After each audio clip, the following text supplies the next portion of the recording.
Warning. Page 507. Chapter 3, The Law Today. The reader had seen throughout this book that from the very beginning of the Stalin age, there had been no politicals in our country. The crowds, the millions driven past while you watched, all those millions of 58s were merely common criminals. Besides merry-mouthy Nikita Sergeyevich, took so many bows from so many platforms, politicals, not a one. We just don't have them. And as grief grew forgetful, as distance softened craggy contours, as fat formed under the skin, we almost believed it. Even former sects did. Millions of sects were released for all to see, so perhaps there were really no politicals left. We had returned, others joined us. Our friends and families were back. The gaps in our little world of urban intellectuals seemed to be filled. The ring closed. You could sleep undisturbed and no one would have been taken from your house when you awoke. Friends would telephone. No one is missing. No one was missing. Not that we altogether believed it, but for practical purposes we accepted that there were no longer any politicals in jail. Well, yes, even today, 1968, a few hundred Balts are not allowed to go home to their republics, and the curse has not been lifted from the Crimean Tatars. But very soon, no doubt, from outside, as always, as indeed under Stalin, all was clean and tidy, nothing showed. And Nikita was there, glued to his platform. There can be no return to deeds and occurrences such as these, either the party or in the general country, in the party, or in the country generally. May 22nd, 1959, that was before Novocherkassk. Now everyone in our country can breathe freely, with no need to worry about the present or the future. March 8, 1963, after Novocherkassk. Novocherkassk, a town of fateful significance in Russia's history. As though the Civil War had not left scars enough, it thrust itself beneath the saber yet again. Novocherkassk, the whole town rebels, and every trace is licked clean and hidden. Even under Khrushchev, the fog of universal ignorance remained so thick that no one abroad got to know about Novocherkassk. There were no Western broadcasts to inform us about it, and even local rumor was stamped out before it could spread, so that the majority of our fellow citizens do not know what event is associated with the name Novocherkassk and the date of June 2nd, 1962. Let me put down here all I have been able to gather. We can say without exaggeration that this was a turning point in the modern history of Russia.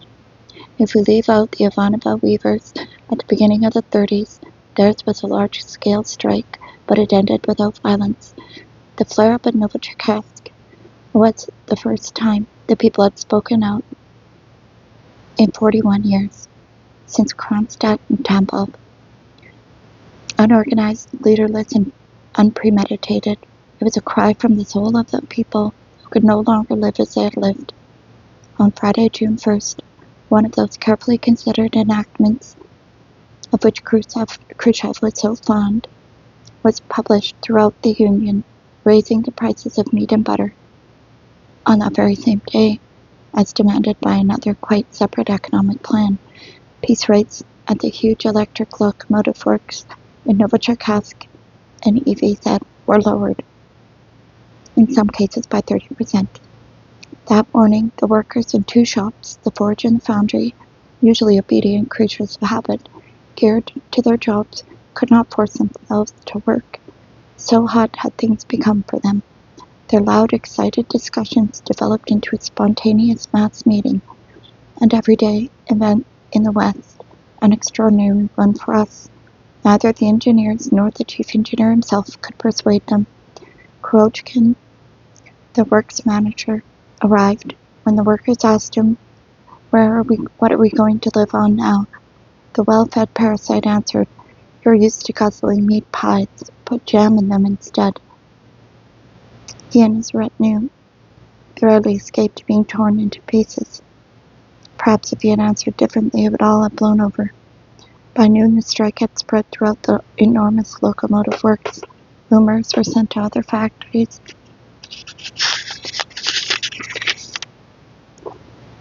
where the workers wavered but did not come out in support. The Moscow-Rostov railway line, runs close to the works, either to make sure that the news would reach Moscow more quickly or to prevent the troops and tanks from moving in. A large number of women sat down on the tracks to hold up trains, whereupon the men were pulling up the rails and building barriers. Strike action of such boldness is unusual in the history of the Russian workers' movement. Slogans appeared on the works building: "Down with Khrushchev," "Use Khrushchev for sausage meat."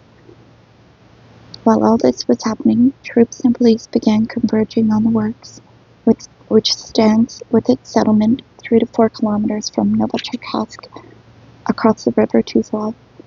Tanks took up a position on the bridge over the Tuzlov.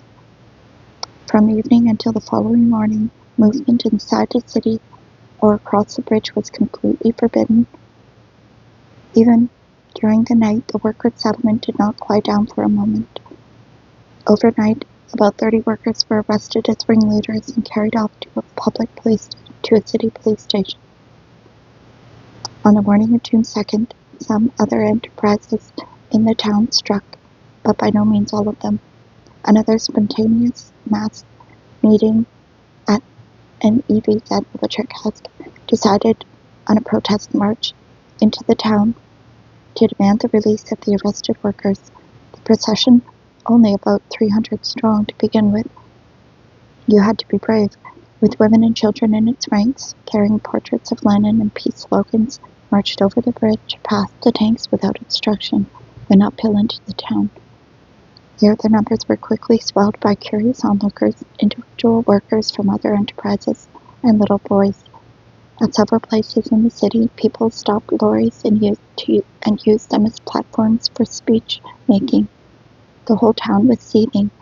The Novocherkassk demonstrators marched along the main street, Moskovskaya, and some of them began to break down the locked doors of the town police station. In their belief that their arrested comrades were inside, they were met with pistol shots.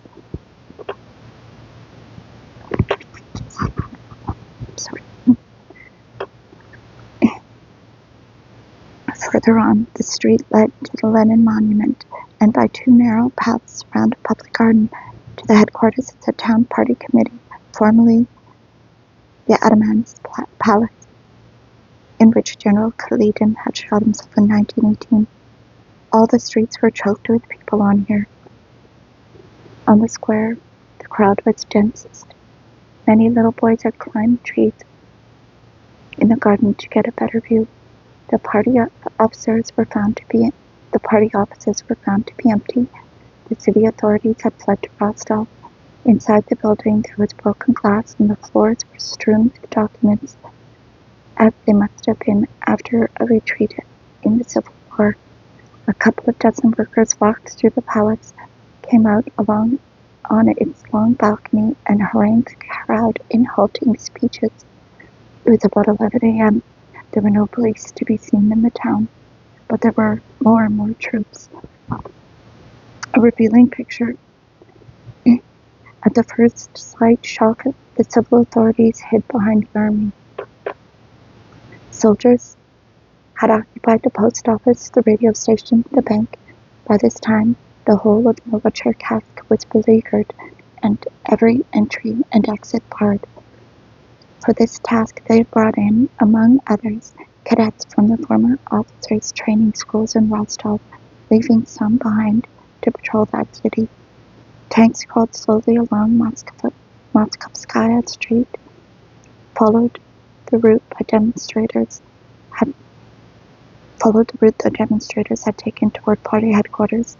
Boys started scrambling onto the tanks and obstructing the observation slits. The tank fired a few blank shells, rattling the windows of shops and houses all along the street. The boys scattered and the tanks crawled on. And the students? Novichok asked. It's of course a town of students. Where were they all?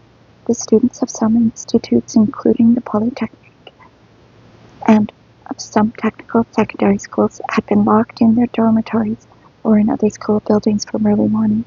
The rectors had thought quite quickly, but we may as well say it. The students, for their part, showed little civic courage. They were presumably glad of this excuse to do nothing.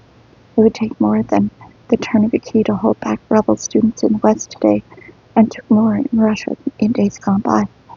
A scuffle broke out inside the party building. Step by step the speakers were dragged back inside, and soldiers emerged onto the balcony.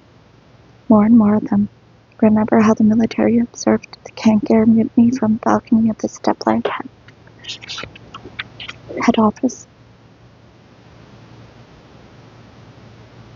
A file of riflemen began forcing the crowd back from the small square and immediately before the palace, toward the railings of the garden. Several witnesses say unanimously these soldiers were all non-Russians, Caucasians brought in from the other end of the oblast to replace the cordon from the local garrison previously posted there. But not all witnesses agree that the previous cordon had been ordered to open fire, and that the order was not carried out because the captain who received it killed himself in front of his men rather than pass it on. That an officer committed suicide is beyond doubt, but accounts of the circumstances are vague and no one knows the name of this hero of conscience. The crowd backed away, but no one expected the worst.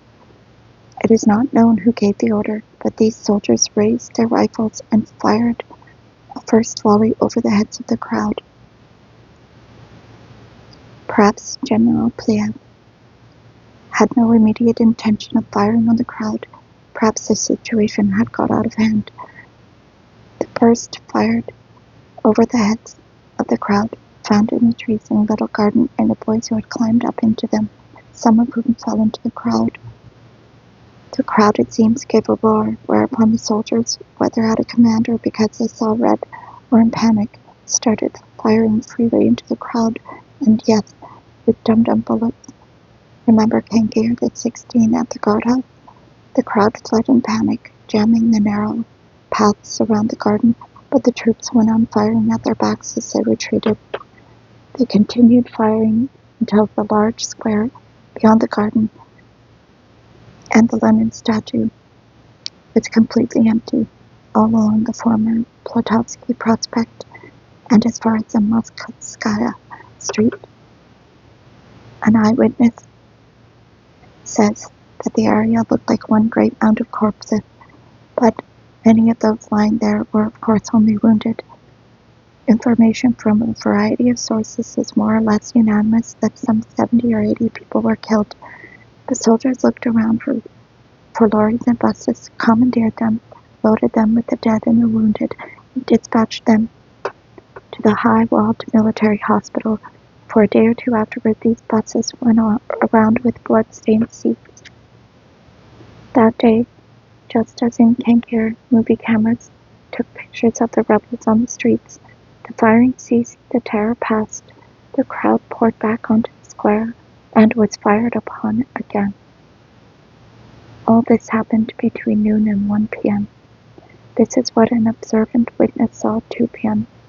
There are about 8 tanks of different types standing on the square in front of party headquarters. A cordon of soldiers stands before them. The square is almost deserted. There are only small groups of people, mostly youngsters, standing about and shouting at the soldiers. On the square, puddles of blood had formed in the depressions in the pavement. I am not exaggerating. I never suspected, until now, that there could be so much blood. The benches in the public garden were splattered with blood. There are blood stains on its sanded paths and on the whitewashed tree trunks in the public garden. The whole square is scored with tank tracks. A red flag, which the demonstration had been carrying, was propped against the wall of party headquarters, and a gray cap splashed with red-brown blood had been slung over the top of its pole. Across the facade of the party building hangs a red banner. There, for some time past, the people in the party are one. People go up to the soldiers and curse them or to appeal to their conscience. How could you do it? Who do you think you were shooting at? Your own people you were shooting at. They make excuses. It wasn't us. We've only just been brought in and posted here. We had nothing to do with it. That's how efficient our murderers are. And yet people talk about bureaucratic sluggishness. Those soldiers have already been taken away, and perplexed Russians put in their place. He knows his business, the general plead. Towards 5 or 6 o'clock, the square gradually filled with people again. They were brave, the people of Novocherkassk. The town radio kept appealing to them. Citizens, do not fall for provocation. Go home quietly. The riflemen still stood there. The blood had not been mopped up, and again they pressed forward. Shouts from the crowd. More and more people. And another impromptu meeting. They knew by now that 6 senior members of the Central Committee had flown in, probably arriving before the first shootings. Among them, needless to say, Mikoyan, the expert on Budapest-type situations, and Frol Kozlov. The names of the other 4 are not known for certain.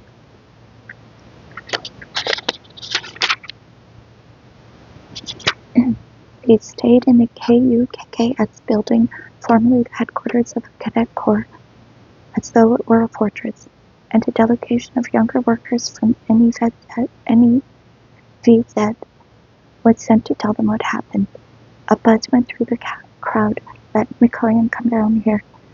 Let him see all the blood for himself. Mikoyan wouldn't come down, thank you, but a reconnaissance helicopter flew low over the square around 6 o'clock, inspected it, and flew off again. Shortly afterward, the workers' delegation came back from KUKKS. As agreed, the military cordon led the delegates through, and the officers escorted them to the balcony of the party building. Silence. The delegates reported to the crowd that they had seen the Central Committee members and told them about this bloody Saturday, and that Kozlov had wept. When he heard about the children falling from the trees at the first volley, Frol Kozlov, the Leningrad party gang boss, the Krulin of Stalinists, he wept. The Central Committee members had promised to investigate these events and severely punish those responsible. The very promises that they made to us a plague.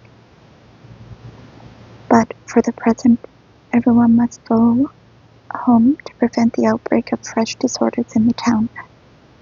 The meeting, however, did not disperse. The crowd grew ever denser toward the evening. The desperate courage of Novocherkassk. There is a story that the Politburo team made the decision that evening to deport the whole population of the town, every last one of them. I can't believe this. It would have been nothing extraordinary after the deportation of nations. Wasn't the St. Mikoyan close to Stalin when that happened? Around 9 in the evening, they tried to drive people away from the palace with tanks, but as soon as the drivers switched on their engines, people clustered around the tanks, blocking the hatches and observation slits. The tanks stalled. The riflemen stood by and made no effort to help the tank crews. An hour later, tanks and armored personnel carriers appeared from the opposite side of the square, with an escort of Tommy gunners perched on top of them. Our battle experience counts for something. We are the ones who defeated the fascists. Advancing at high speed to the jeers of young people on the footpath, the students had been released towards evening. They cleared the roadways of Moskovskaya Street and the former Platovsky Prospect. At last, toward midnight, the riflemen began firing tracer bullets into the air, and the crowd slowly dispersed. What power there is in popular disturbance. How quickly it changes the whole political situation. The night before, there had been a curfew. The people had been frightened away, but now the whole town was strolling about and hooting at the soldiers. A people transformed, can it be, so near to breaking through the crust of this half-century into a completely different atmosphere? On June 3rd, the town radio broadcast speeches by McCoyan and Kozlov. Kozlov did not weep, nor did they any longer promise to find the culprits, those in higher places. What they now said was that these events were the result of enemy provocation, and that these enemies would be severely punished. The people had of course gone from the square by now. McCoyan said further that the dum-dum bullets had never been adopted as part of the equipment of Soviet troops, and that they must therefore have been used by enemies of the state. But who were these enemies? How had they parachuted into the country? Where were they hiding? Show us just one. We are so used to being treated like fools, enemies, they say, and all is explained. In the Middle Ages, it was devils. The shops were immediately the richer for butter, sausage, and many other things not seen in those parts for a long time, or anywhere outside the capitals. The wounded all vanished without a trace. Not one of them went home. Instead, the families of the wounded and the killed, who of course wanted to know what had become of their kin, were deported to Siberia. So were so many of those involved in the demonstration who had been noticed or photographed. Some participants were dealt with in a series of trials in camera. There were also 2 public trials, with the entry by ticket for factory party officials and for town apparatchiki. At one of these, 9 men were sentenced to be shot and 2 women to 50 years imprisonment. The membership of the town party committee had remained as before.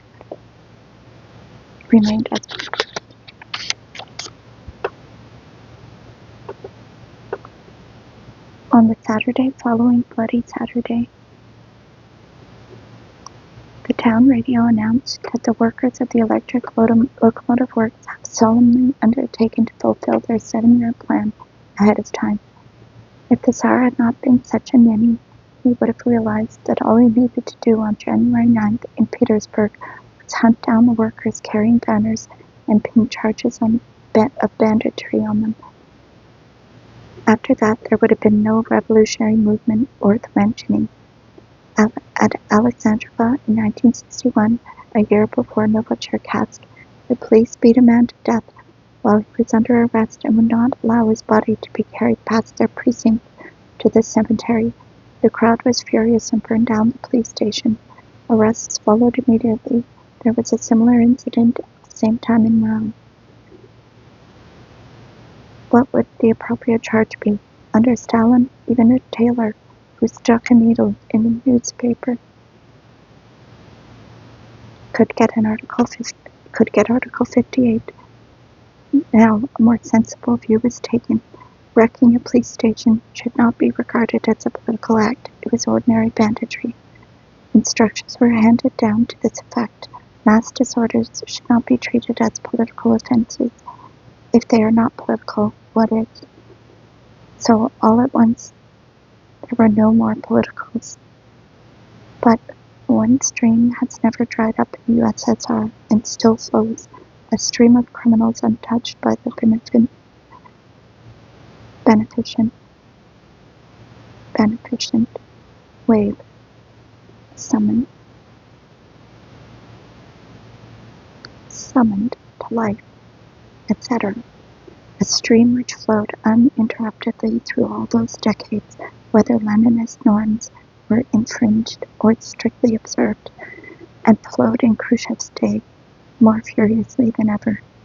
I mean the believers, those who resisted the new wave of cruel persecution, the wholesale closing of churches, monks who were thrown out of their monasteries. Krasnov Levitin has given us a great deal of information about this. Stubborn sectarians, especially those who refuse to perform military service. There's nothing we can do about it. We're really very sorry, but you're directly aiding imperialism.